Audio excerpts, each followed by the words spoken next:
प्रिय भक्तों, सूर्यदेव को प्रकाश के रूप में यह संसार जानता है, किंतु सूर्यदेव ही एक ऐसे देवता हैं जो सदैव अपने भक्तों के कल्याण के लिए अपने प्रकाश के माध्यम से इस धरती लोक पर आते हैं। और यदि सूर्य भगवान को कोई भी व्यक्ति प्रसन्न करता है तो उसकी हर मनोकामना स्वयं सूर्यदेव पूरी करते हैं। यदि आपको अपने जीवन में किसी भी इच्छा को या कोई भी कार्य को शीघ्र पाना है तो सबसे सरल उपाय है आप सूर्यदेव को प्रसन्न कर दें। सूर्यदेव को प्रसन्न करना बेहद ही आसान है। उन्हें सबसे अधिक प्रिय उनके मंत्र हैं।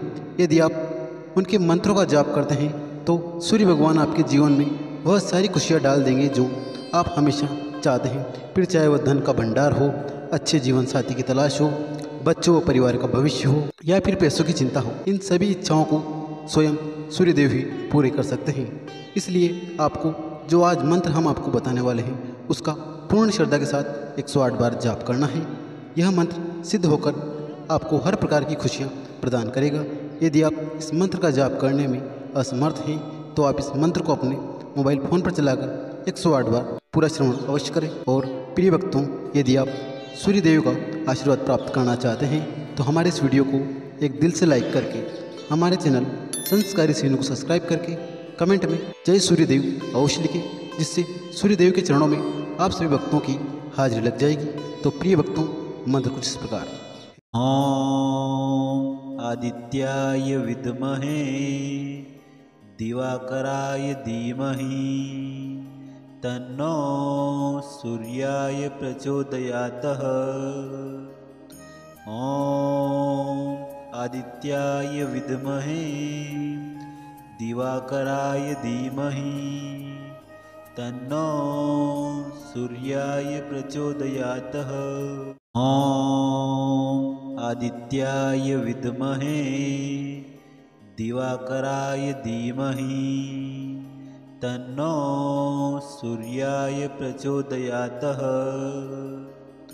ॐ आदित्याय विद्महे दिवाकराय धीमहि तन्नो सूर्याय प्रचोदयात्। ॐ आदित्याय विद्महे दिवाकराय धीमहि तन्नो सूर्याय प्रचोदयात्। ॐ आदित्याय विद्महे दिवाकराय धीमहि तन्नो सूर्याय प्रचोदयात्।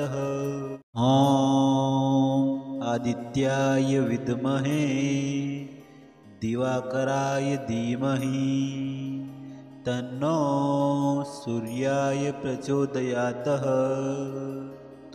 ॐ आदित्याय विद्महे दिवाकराय धीमहि तन्नो सूर्याय प्रचोदयात्।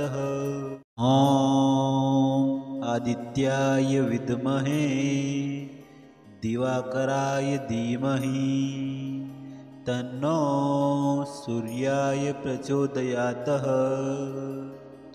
ॐ आदित्याय विद्महे दिवाकराय धीमहि तन्नो सूर्याय प्रचोदयात्। ॐ आदित्याय विद्महे दिवाकराय धीमहि तन्नो सूर्याय प्रचोदयात्।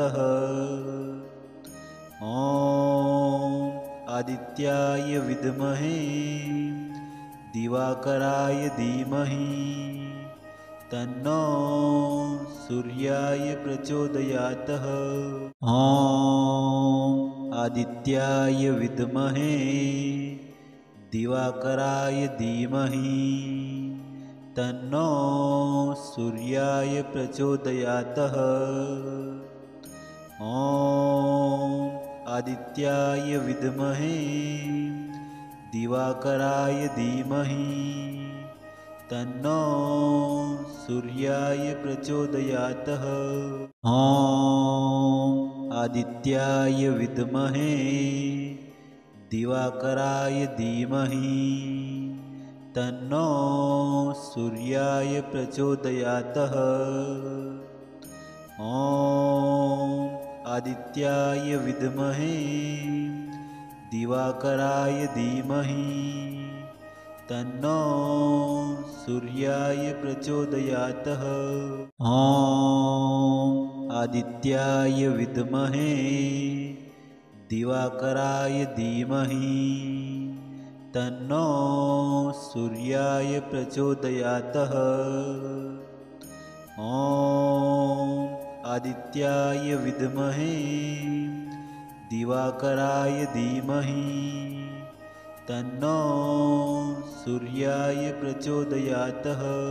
ॐ आदित्याय विद्महे दिवाकराय धीमहि तन्नो सूर्याय प्रचोदयात्। ॐ आदित्याय विद्महे दिवाकराय धीमहि तन्नो सूर्याय प्रचोदयात्। ॐ आदित्याय विद्महे दिवाकराय धीमहि तन्नो सूर्याय प्रचोदयात्। ॐ आदित्याय विद्महे दिवाकराय धीमहि तन्नो सूर्याय प्रचोदयात्। ॐ आदित्याय विद्महे दिवाकराय धीमहि तन्नो सूर्याय प्रचोदयात्। ॐ आदित्याय विद्महे दिवाकराय धीमहि तन्नो सूर्याय प्रचोदयात्। ॐ आदित्याय विद्महे दिवाकराय धीमहि तन्नो सूर्याय प्रचोदयात्। ॐ आदित्याय विद्महे दिवाकराय धीमहि तन्नो सूर्याय प्रचोदयात्। ॐ आदित्याय विद्महे दिवाकराय धीमहि तन्नो सूर्याय प्रचोदयात्।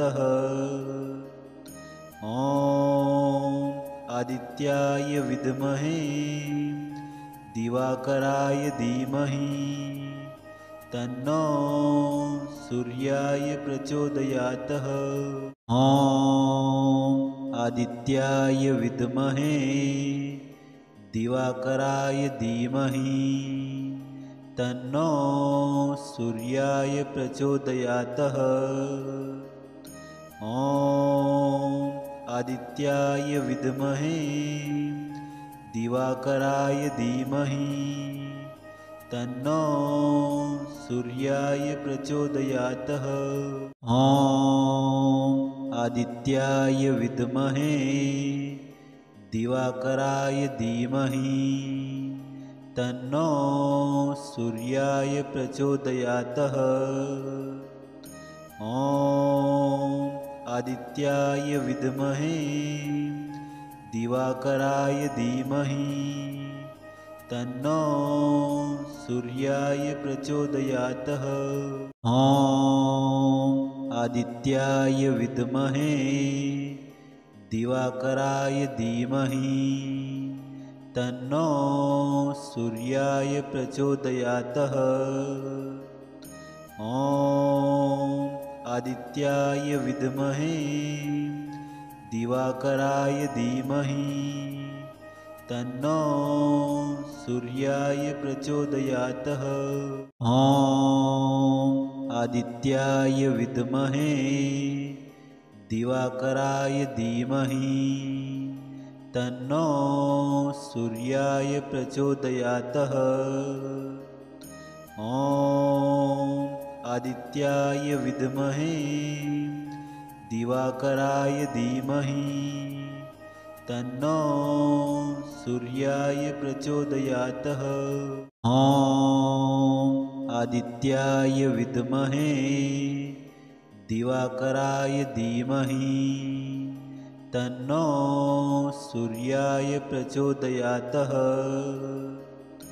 ॐ आदित्याय विद्महे दिवाकराय धीमहि तन्नो सूर्याय प्रचोदयात्।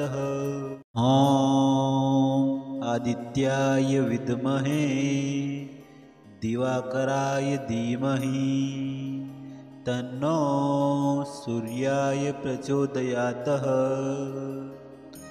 ॐ आदित्याय विद्महे दिवाकराय धीमहि तन्नो सूर्याय प्रचोदयात्। ॐ आदित्याय विद्महे दिवाकराय धीमहि तन्नो सूर्याय प्रचोदयात्। ॐ आदित्याय विद्महे दिवाकराय धीमहि तन्नो सूर्याय प्रचोदयात्। ॐ आदित्याय विद्महे दिवाकराय धीमहि तन्नो सूर्याय प्रचोदयात्।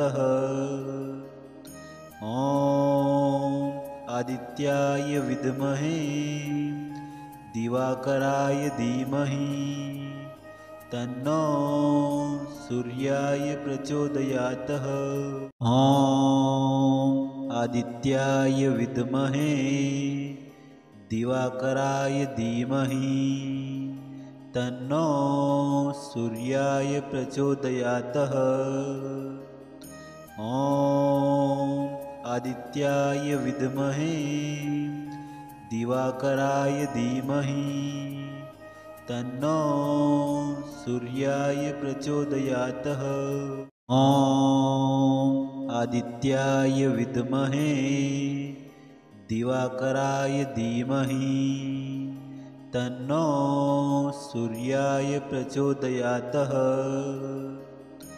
ॐ आदित्याय विद्महे दिवाकराय धीमहि तन्नो सूर्याय प्रचोदयात्। ॐ आदित्याय विद्महे दिवाकराय धीमहि तन्नो सूर्याय प्रचोदयात्। ॐ आदित्याय विद्महे दिवाकराय धीमहि तन्नो सूर्याय प्रचोदयात्। ॐ आदित्याय विद्महे दिवाकराय धीमहि तन्नो सूर्याय प्रचोदयात्। ॐ आदित्याय विद्महे दिवाकराय धीमहि तन्नो सूर्याय प्रचोदयात्। ॐ आदित्याय विद्महे दिवाकराय धीमहि तन्नो सूर्याय प्रचोदयात्। ॐ आदित्याय विद्महे दिवाकराय धीमहि तन्नो सूर्याय प्रचोदयात्। ॐ आदित्याय विद्महे दिवाकराय धीमहि तन्नो सूर्याय प्रचोदयात्। ॐ आदित्याय विद्महे दिवाकराय धीमहि तन्नो सूर्याय प्रचोदयात्। ॐ आदित्याय विद्महे दिवाकराय धीमहि तन्नो सूर्याय प्रचोदयात्। ॐ आदित्याय विद्महे दिवाकराय धीमहि तन्नो सूर्याय प्रचोदयात्। ॐ आदित्याय विद्महे दिवाकराय धीमहि तन्नो सूर्याय प्रचोदयात्। ॐ आदित्याय विद्महे दिवाकराय धीमहि तन्नो सूर्याय प्रचोदयात्। ॐ आदित्याय विद्महे दिवाकराय धीमहि तन्नो सूर्याय प्रचोदयात्। ॐ आदित्याय विद्महे दिवाकराय धीमहि तन्नो सूर्याय प्रचोदयात्। ॐ आदित्याय विद्महे दिवाकराय धीमहि तन्नो सूर्याय प्रचोदयात्। ॐ आदित्याय विद्महे दिवाकराय धीमहि तन्नो सूर्याय प्रचोदयात्। ॐ आदित्याय विद्महे दिवाकराय धीमहि तन्नो सूर्याय प्रचोदयात्। ॐ आदित्याय विद्महे दिवाकराय धीमहि तन्नो सूर्याय प्रचोदयात्। ॐ आदित्याय विद्महे दिवाकराय धीमहि तन्नो सूर्याय प्रचोदयात्। ॐ आदित्याय विद्महे दिवाकराय धीमहि तन्नो सूर्याय प्रचोदयात्। ॐ आदित्याय विद्महे दिवाकराय धीमहि तन्नो सूर्याय प्रचोदयात्।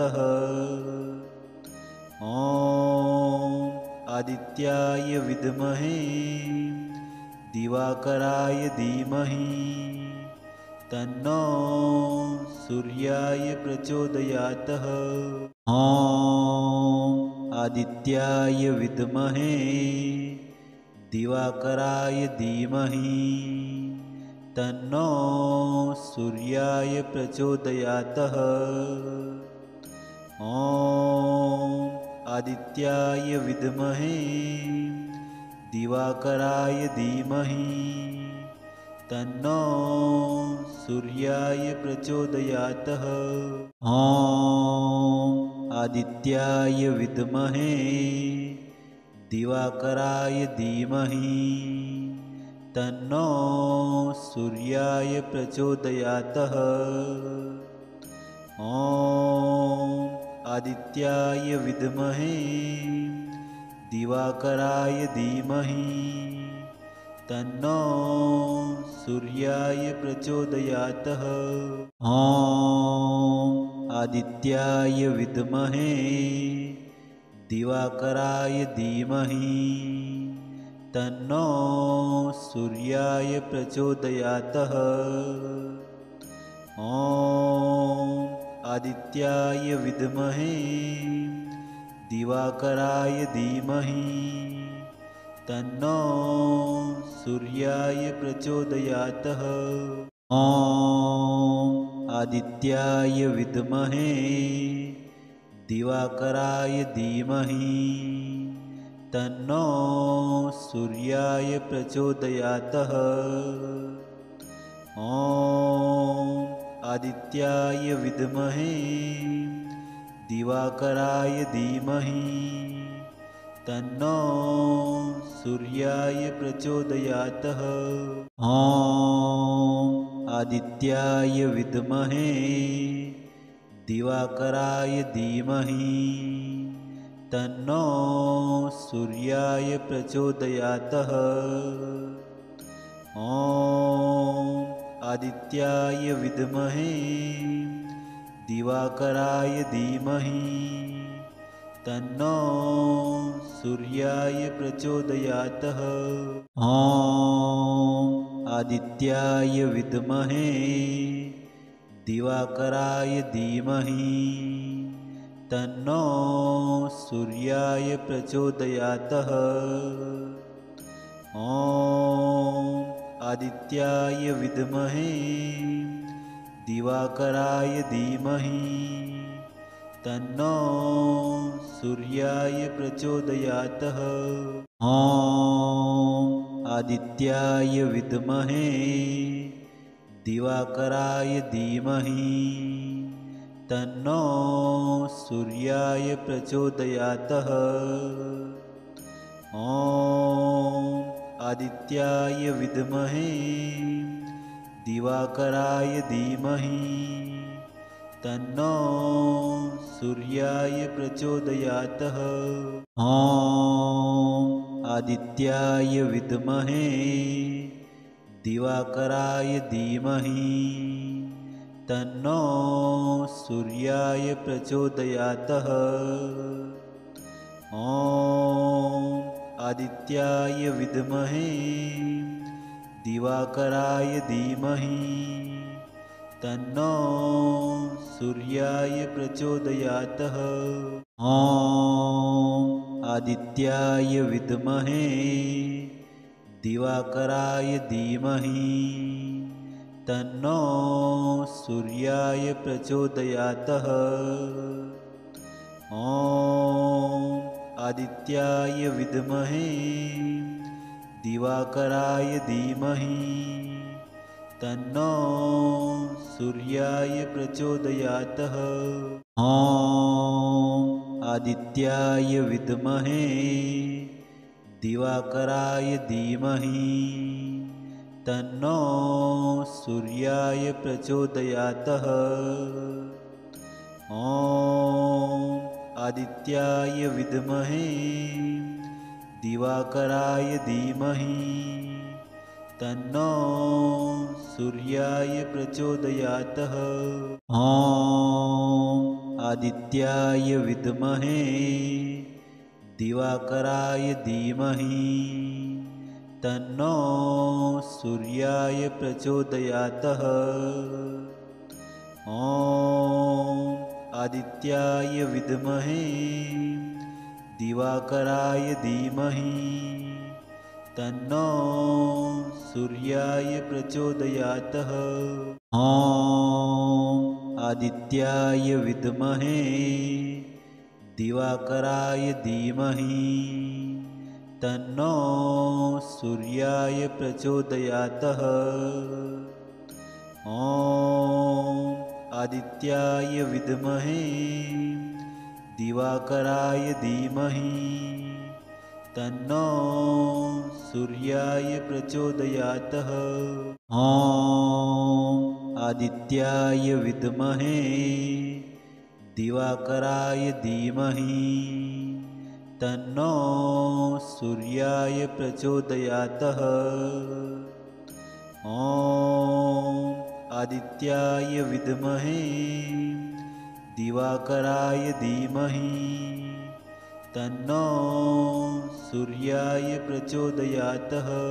ॐ आदित्याय विद्महे दिवाकराय धीमहि तन्नो सूर्याय प्रचोदयातः।